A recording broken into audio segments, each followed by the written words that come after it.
नमस्कार साथियों, स्वागत है आप सभी का हमारे YouTube चैनल पे।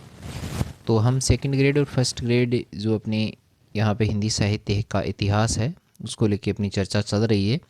और उसी में अपना आज का जो नेक्स्ट जो टॉपिक रहेगा, ज्ञानाश्रय शाखा यानी संत काव्य धारा में हमने जो है रामानंद और अच्छा ये गलत लगा दिया क्या, हाँ रामानंद, और उसके बाद में हमने कबीर को पढ़ लिया है। ठीक है, ये दो हमने कर लिए हैं। उसके बाद में आज हमारा नेक्स्ट जो संत कवि रहेंगे वो हैं दादू दयाल। तो देखिएगा, दादू दयाल का जो संबंध है काफ़ी ज़्यादा जो है वो राजस्थान से ही रहा है। और इनका जन्म जो है वो संवत 1601, अगर आप संवत याद नहीं रहती तो ईस्वी सन याद रख लो, 1544 को अहमदाबाद गुजरात में होता है। और 1603 में जो है जयपुर के समीप एक जगह है नारायणा, जिसको नरेना के नाम से भी जानते हैं, वहाँ पर इनका देहांत हो जाता है। 1544 को जन्म और 1603 को जो है वो मृत्यु हो जाती है। ठीक है, और नरेना में ही देखिएगा दादू पंथ की जो प्रधान पीठ है वो बनी हुई है।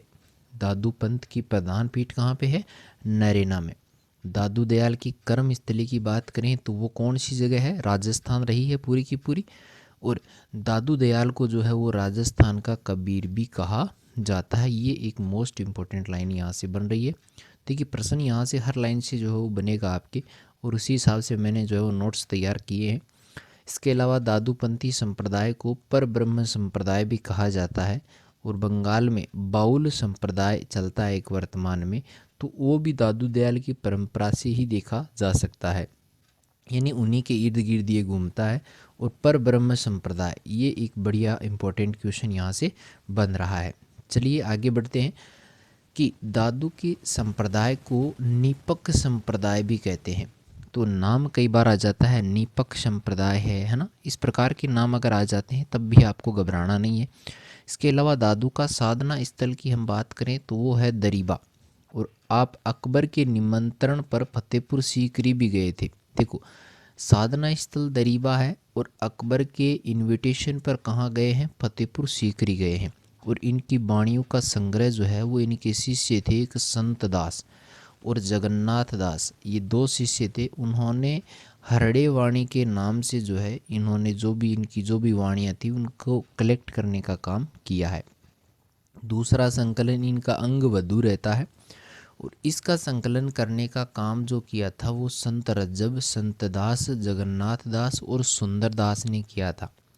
भक्तमाल नाबादास की रचना है, उसमें आपके 52 शिष्यों का उल्लेख है।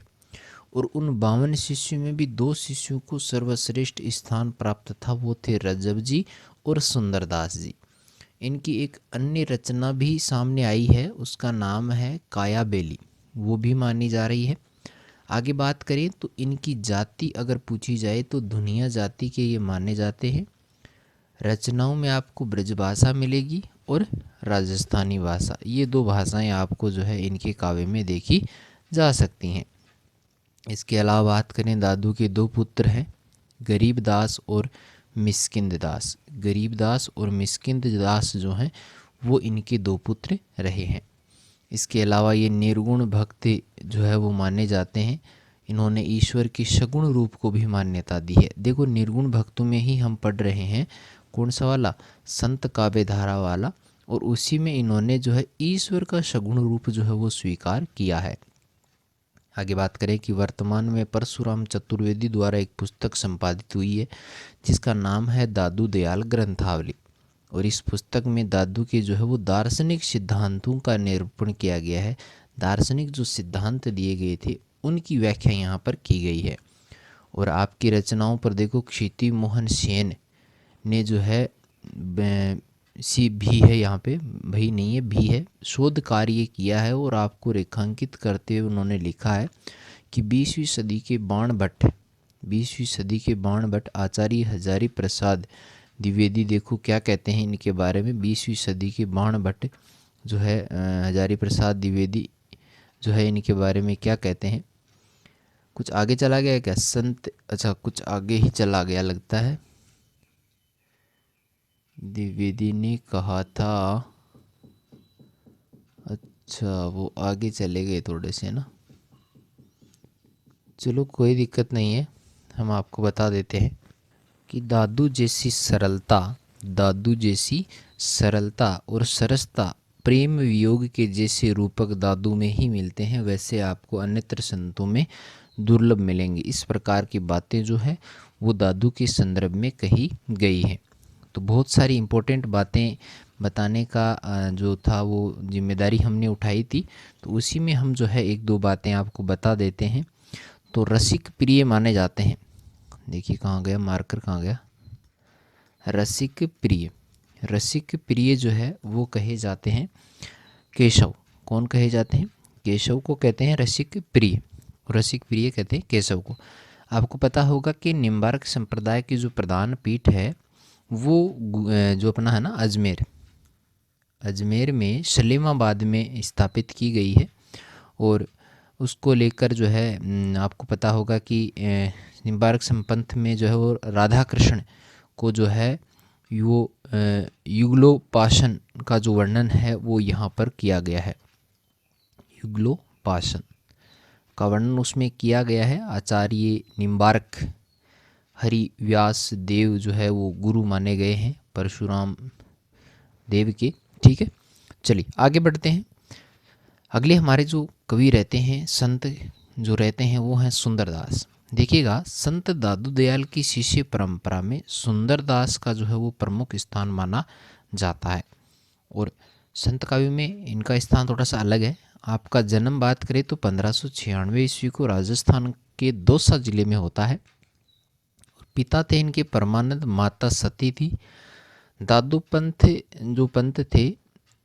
जो पंथ चलता था उसमें ये सर्वाधिक विद्वान और पंडित कवि जो हैं वो रहे हैं। अपनी 11 वर्ष की आयु में संत रज्जब के साथ में काशी की यात्रा की और उसी समय समस्त विद्याओं में वो पारंगत हो गए। और वहाँ से वो शेखावाटी आते हैं, सीकर, चिरू, झुंझुनू जो कि राजस्थान में है, तथा फतेहपुर में एक गुफा में निवास करने लगे। और इन्हें देशाटन बहुत प्रिय था, मतलब भ्रमण करना बड़ा अच्छा लगता था इनको। और 42 ग्रंथों की रचना इन्होंने जो है वो की है। 2 ग्रंथ हैं यहाँ पे, ज्ञान समुद्र और सुंदर विलास, 2 रचनाएं यहाँ पे आपको देखने को मिल जाएंगी। चलिए आगे बात करें। ये श्रृंगार रस के जो है वो कट्टर विरोधी थे और शांत रस का प्रतिपादन अत्यंत सरस शैली में किया है। ये लाइन इसमें मोस्ट इम्पॉर्टेंट रहेगी। और ये संत होते हुए भी हास्य रस के जो है प्रेमी रहे हैं।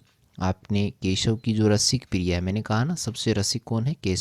केशव की रसिक प्रिया और नंददास की रस मंजरी में जो श्रृंगार रस है उसका विरोध करते हुए उन्होंने लिखा है, क्या लिखा है कि रसिक प्रिया रस मंजरी और श्रृंगार ही जानी, चतुराई करी बहुत विधि विषय बनाई आने। यानी ये तो जहर बन चुका है।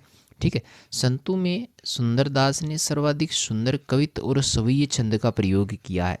इंपॉर्टेंट लाइन है, कवित्व और सवैये छंद का। हरिनारायण शर्मा ने 2 भागों में सुंदर ग्रंथावली का जो है वो संपादन भी किया है। ये भी एक यहाँ पर इम्पोर्टेंट लाइन बन जाती है। रसमंजरी के लेखक अगर पूछा जाए तो रसमंजरी के लेखक रहते हैं नंददास जी। कौन है भाई? नंददास जी जो हैं वो रसमंजरी के लेखक हैं। और देखो आगे बात करें जो है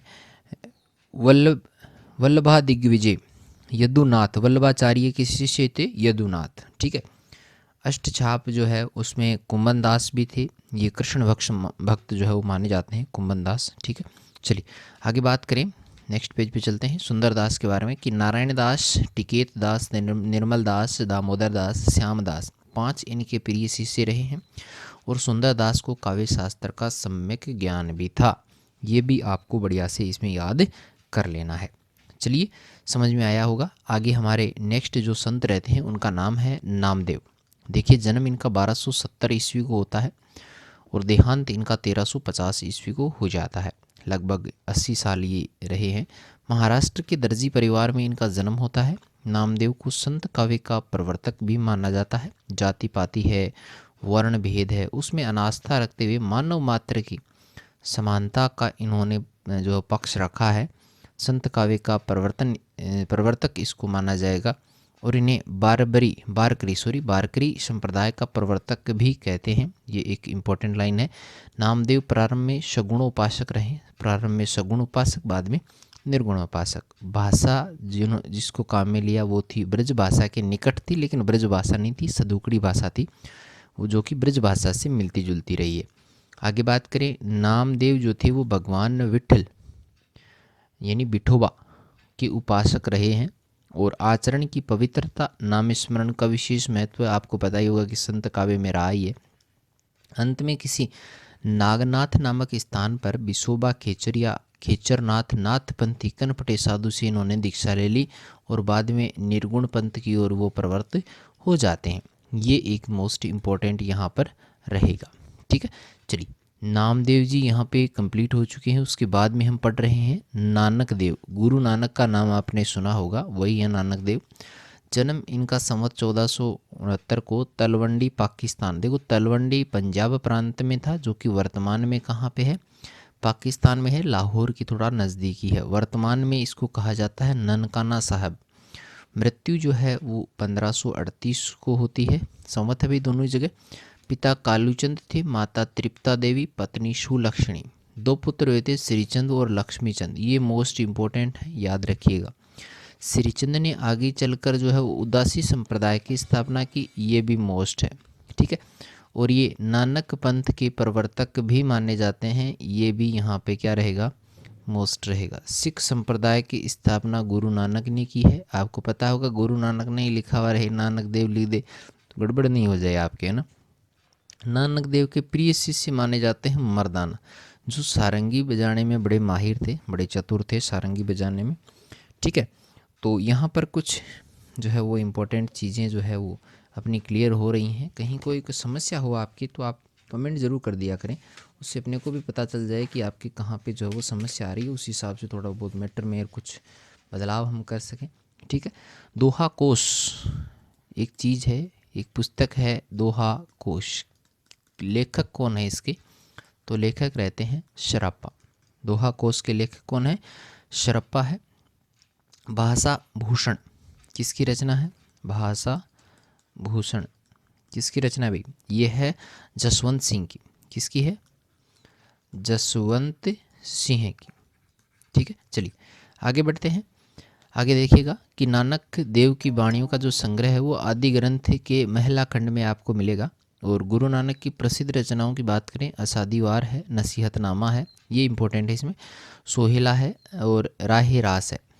अधिकांश साहित्य आपको पंजाबी भाषा में मिलेगा। और परमात्मा की सर्वव्यापकता है, मानवीय प्रेम है, नाम स्मरण पर बल है, एकेश्वरवादी, बहुत सारी ऐसी विशेषताएं हैं इनके काव्य में आपको देखने को मिलेगी। नानक देव संतों में सर्वाधिक भ्रमणशील रहे हैं, घूमने वाले ज़्यादा थे, बड़ा आनंद आता था। नानक देव एक ऐसे संत थे जो नारी सम्मान की सर्वाधिक वो आवाज़ उठाते थे। नारी सम्मान की बात होती गुरु नानक देव। ठीक है, चलिए गुरु नानक का दर्शन जो था वो जप्पू जी कहलाता था। और ये इम्पोर्टेंट है भाई, नानक देव पहले ऐसे संत थे जिन्होंने विदेशी आक्रमणकारियों के खिलाफ लेखनी उठाई थी उस समय, बहुत बड़ी बात है। और नसीहतनामा जो है वो खड़ी बोली का रूप जो है वो उसमें प्रस्तुत हुआ है नसीहतनामा में। बात करें सूर्य रामायण रचना के लेखक कौन है, तो सूर्य रामायण रचना के लेखक सूरदास रहेंगे। ठीक है, चलिए समझ में आया होगा पूरा। कहीं कोई समस्या हो बेझिझक आप कमेंट करें। वीडियो पसंद आता है लाइक जरूर करें, दोस्तों के साथ में शेयर भी करें। आज से छोटा बना वीडियो है ना, ठीक है। अब की बार थोड़ा और बड़ा बना लेंगे, और बड़ा जो है वो कर लेंगे, आप टेंशन नहीं लें, है ना। पूरा का पूरा अच्छे से जो है वो क्लियर करवाएंगे आपको, पूरी क्लासेज आपकी लगवाएंगे, क्योंकि अभी एग्ज़ाम नहीं होने वाले, अभी टाइम लगेगा एग्ज़ाम में। आप सोच रहे हो कि चुनाव से पहले एग्ज़ाम हो जाए, ऐसा कुछ नहीं है, टाइम लगेगा। आप उस हिसाब से जो है तैयारी करें। धीरे धीरे सारा मैटर क्लियर हो ही रहा है। इतिहास अगर क्लियर हो गया तो कहीं कोई समस्या होने वाली नहीं है। चलिए मिलते हैं नए वीडियो के साथ में, तब तक के लिए थैंक यू।